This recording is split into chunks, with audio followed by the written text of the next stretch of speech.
छोटी सी गुड़ैल। सुबह का समय था। हल्की हल्की ठंडी हवा चल रही थी। पेड़ों की पत्तियों पर सरसराहट साफ महसूस हो रही थी। आसपास एक ही आवाज थी, गुड़ैया की चहचहाहट। तभी घर से निकलकर पिंकी पास रखे मिट्टी के बर्तन में पानी और दाना रखाती है। ये आवाज सच में दिल को सुकून देने वाली होती है। पिंकी गौरैया की आवाज सुन मन ही मन मुस्कुराने लगती है। वापस आकर जल्दी जल्दी पति और बेटे के लिए खाना बनाकर पैक कर देती है। पिंकी, जल्दी करो, मुझे ऑफिस के लिए लेट हो रहा है। मम्मी, मेरा टिफिन। हाँ हाँ, आती हूँ।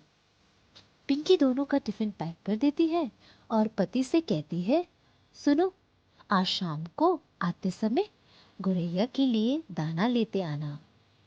अरविंद हंसकर कहता है, हाँ हाँ ठीक है, तुम और तुम्हारी गौरैया।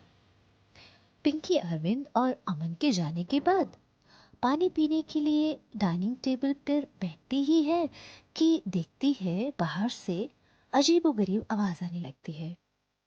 पिंकी बाहर खिड़की से देखती है तो कुछ लोग टावर लगा रहे होते हैं।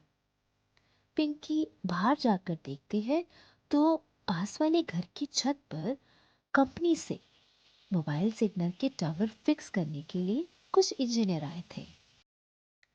पिंकी के मन में प्रश्न उठता है, ये टावर इतने बड़े हैं, कहीं किसी को नुकसान न पहुंचा दे। सोचते ही सोचते पिंकी वापस घर आ जाती है। बस ऐसे ही धीरे धीरे समय निकलने लगता है और अब पिंकी की भी उम्र हो गई थी। जहां पहले पिंकी रोज दाना डालती थी, वहां अब चबूतरा हट जाने के कारण कार पार्किंग बन गई थी। अब चबूतरे पे जो पेड़ था वो हट जाने के कारण गुरैया भी जो उस पर बैठती थी अब नहीं आती है और पिंकी का दाना डालना भी कम हो गया था। एक दिन पिंकी शर्मा जी के घर मिलने के लिए गई। पिंकी और शर्मा जी की पत्नी रेणुका बात करते हुए कहने लगती है, रेणुका, आज मैं सोच रही हूँ कि कुछ हरी सब्जियां बनाऊं। तभी कहती है, कितनी बड़ी बड़ी फूल गोभियां, क्या करें, अब मिलते ही ऐसी हैं। पेस्ट कंट्रोल और सब्जियों को जल्दी पकाने के कारण कैसे जहर खा रहे हैं। क्या करे पिंकी, अब हर जगह यही हाल है। दोनों बात करते करते काम निपटाकर छत पर चले जाते हैं। तभी पिंकी की नजर पास में मरी हुई गौरैया पर पड़ती है। उसकी आंखों से आंसू निकल आते हैं। रेणुका बोलती है, पिंकी, इसमें रोने की क्या बात है, चिड़िया ही तो थी। नहीं रेणुका, ये केवल चिड़िया नहीं थी, गौरैया चिड़िया थी। ये बेचारी अब दिखती ही कहाँ है। समय के साथ हम लोग कैसे अपनी जिंदगी में व्यस्त होते गए, न कोई दाना डालना।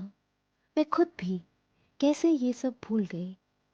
हम एसी, मोबाइल टावर जिसमें से नॉन आयोनाइज्ड रेडिएशन निकलती है, गाड़ियों के लिए पार्किंग बनना, कीटनाशक दवाओं का प्रयोग, ये सब के कितने अधीन हो गए हैं। और ये बेचारी गौरैया धीरे धीरे इन सभी के कारण लुप्त होती जा रही है। तभी रेणुका और पिंकी गौरैया को उठाकर बाहर जमीन में गड्ढा खोदकर उसे दफना देती है। पिंकी घर आ जाती है पर उसका मन बहुत बेचैन होता है। रात को सब काम पूरा करने के बाद लैपटॉप पर सर्च करने लगती है और हैरान रह जाती है कि पिछले 40 सालों में भारत से 75% गौरैया की संख्या में कमी आई है। वो ये देखकर चिंतित हो जाती है। वो खुद को भी इसका दोष मानने लगती है। तभी फिर सर्च करने पर पाती है कि पूर्वी दिल्ली के गांडी मांडू जंगल में 2022 से दिल्ली वन विभाग इसके लिए काम कर रहा है। उसके चेहरे पर हल्की सी आशा की किरण जागने लगती है। तभी अरविंद कहता है, बहुत रात हो गई है पिंकी, सो जाओ। पिंकी कहती है, हाँ हाँ, और लैपटॉप की स्क्रीन ऑफ कर देती है। पिंकी लेटने चली जाती है। सोते ही उसे एक सपना आता है। वो सपने में गौरैया को देखकर बहुत खुश हो जाती है। उसे देखकर वो उसे प्रॉमिस करती है कि वो उनके खाने के लिए फिर से दाना डालेगी और पानी रखा करेगी, क्योंकि ऐसी कोशिशों से ही एक दिन गौरैया हमारी दोस्ताना पड़ोसन बन जाएगी। सुबह पिंकी की आंख खुलते ही वो सबसे पहले चिड़ियों के लिए दाना और पानी की जगह बना देती है और वहां दाना रखाती है। एक छोटी कोशिश से ही बदलती है तस्वीर। आप भी करके देखिए एक छोटी सी कोशिश। Thank you for watching. Please do share, like and subscribe.